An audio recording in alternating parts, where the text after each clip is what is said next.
Only one audience member because everyone I know is on spring break, and I didn't really go up to any of my friends' universities to get them in here again. So sorry about that. Hey, can you come here real quick? Turn the camera just a little bit. Perfect. All right. So my name is Austin Flugel, and this is my second informative speech. All right. So my informative speech today is on CrossFit. I took a little spin off my first one of general fitness and broke it down into CrossFit, mainly because I do it and I understand what some of the naysayers say about it. A lot of people, they talk to me about CrossFit and they're full of assumptions and they don't really understand what really it's about. And most of them just like to pick heavy things up and put them back down again, and they have relatively closed minds, but I like to kind of open those minds and open the perspective, because the three main things that people come at me with that I have understood is that they think it's dangerous. They think the injuries are going to be life-ending sometimes. They have these preconceived assumptions about it being culty or clingy or just kind of like this dungy place. And they also don't understand what CrossFit actually embodies and what we do and what the actual exercises are. We don't just hang from bars and swing back and forth like gorillas and monkeys, which a lot of people think we do. So the first thing I'd like to discuss are injuries. Injuries are likely in anything that we do. CrossFit is a higher intensity because it focuses on different aspects of just building muscle. So yeah, the chance for injury is higher. Although, according to one study from the Journal of Strength and Conditioning Research Association, there are only 3.1 injuries per 1,000 hours of CrossFit working out. And while it doesn't seem like that much to me, they compared it to contact sports. And if your 3-year-old plays football, he's more likely to be injured than doing CrossFit.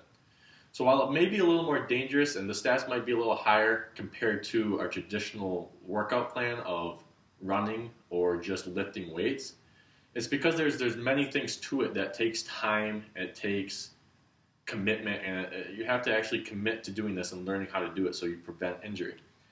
Some of the things that you can do are like warming up. Most people don't understand the importance of warming up because they can go into the gym, get on a machine, and just do that. They don't have to warm up, or that is their warm up, or that's all they do. The other also thing is coaching. When you're in CrossFit, you actually, if you go to an actual affiliate, which I suggest you do, someone is there to coach you. They are your private, they teach you everything. They have to be certified through CrossFit to even be in an affiliate. So everyone goes to the same class. They learn the movements. They learn how to teach you. And many, many gym owners also take further education, whether it be Olympic lifting or anything else. So those are a lot of the ways to prevent injuries. And it's really not, if you're careful, the injuries really won't be as persistent as you may think. The next is just a plain out not understanding what CrossFit embodies. And according to Greg Glassman, it is the functional movements that are continually varied at high intensity.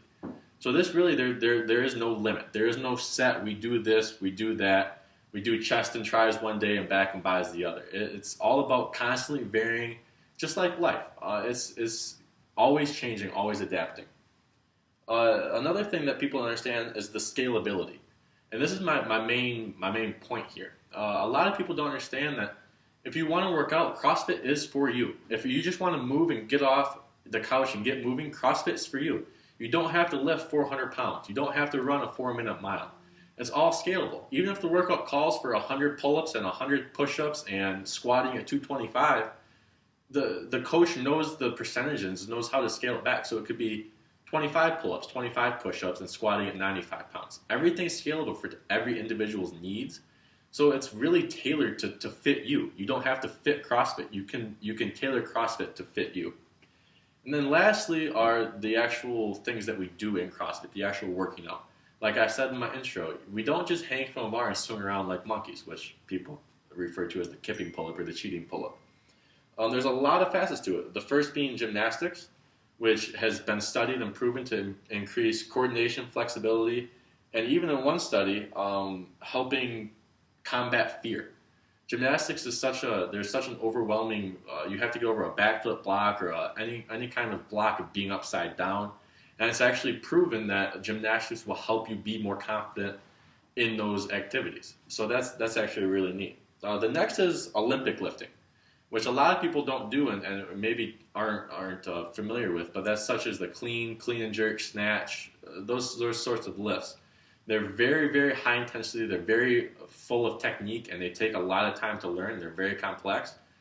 But when those are learned and you adapt to them, they have huge benefits for strength, and they also are even linked from a study by David Orsira to override muscle pathways. So they actually teach your muscles different types of movement that they might already be accustomed to. So they can change and they can increase your fast twitch muscles. They can do a lot of things in muscle pathways that really normal, traditional, eccentric and concentric and just those simple movements don't do, such as a curl.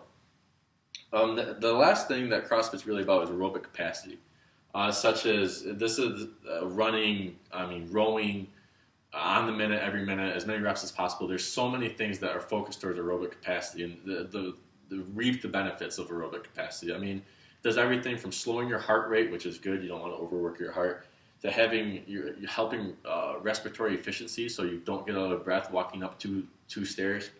It also, of course, everyone knows, helps decrease the effect or the chances of heart disease and diabetes. And there's even also studies now that are showing that aerobic capacity in healthier individuals, there's a 46% increase in cancer survival patients who actually are increased in their aerobic capacity and who come in or have cancer when they are fit, we'll call it.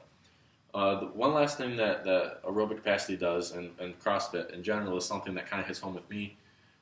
Just moving and getting around and being active and doing the lifts and the workouts that it does, and even in workouts in general, helps with your anxiety and depression. It releases endorphins in your mind. It helps your mind a lot more than people give it credit for. That's another thing with CrossFit I really like is when you're there with the group, you're away from everything that might be getting you down. These people do nothing but want to pick you up. They help you, and there's a lot to it to be said about that instead of going to a gym and feeling judged. It's really a free place. And for me, that's how I really found my home in CrossFit. So for everyone that has a naysay or something bad about CrossFit, I like to educate yourselves and to maybe look into it and read about the facts, not just what the assumptions are about it. Because CrossFit really is beneficial in many, many ways.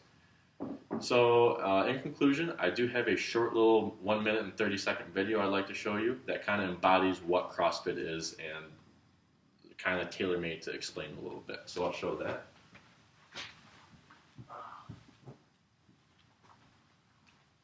I'm not quite sure how you want me to show it since my family's gone, I have everything on my phone because the iPad and all the other computers are gone.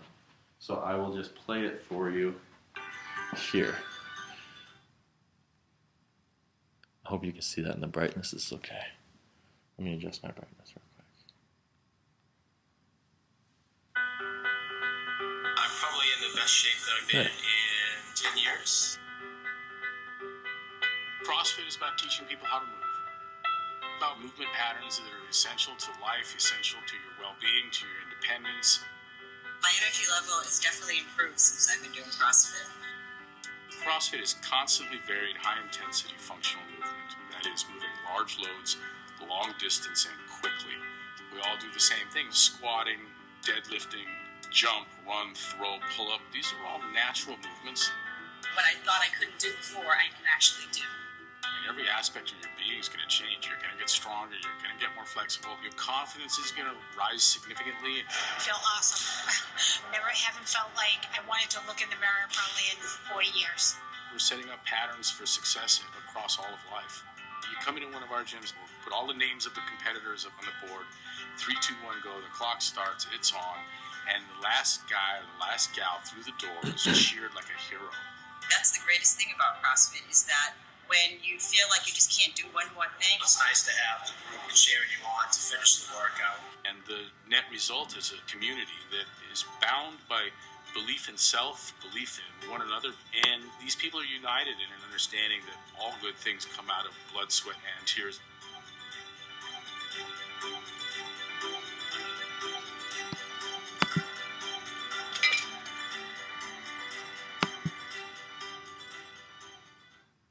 All right, and that's the video. Thank you very much.